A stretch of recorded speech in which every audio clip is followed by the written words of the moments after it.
سامي ليلى اوكي ما وحي سمين ودو انا سمي سوا ان دايركتوركaaga ahay adna waxa tahay qofka macna wax ay siinay mutahay يعني waxaan hore u sameeyay qof bilow ku aamiyo waa ogahay bilaaba tahay adna lagu dhig mutahay balse waxa aan هاي bilow ku sheegay inaa sameeyso waa shaqadeedu waa baadoo raali ah kad سمي ابا اسجلعنا ابا كبريانو ما lagu sheegay mutahay qof aan ahay لا غالين هي shaqadeedu leeyahay taabay shaqada aan bashaqada oo taa laakiin si degan waxay ugu sheeg hay quruxaysa والله إن قيل وح كقاعد كليني.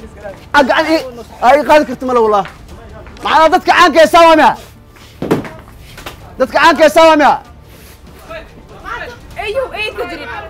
بحق مصبرين مرهن. أرض يلا تك. معنا ضدك عنك يا سوامع. مية صحيح أيوه صحيح وقطع. تري. برنامجka qaraaxo waxaa marti ku ah Sumayo Qurux ka daawo Astaan TV 7 iyo barka fiidnimo barnaamijka qaraaxo waxaa taabageliyay Somtel iyo Xayaat Market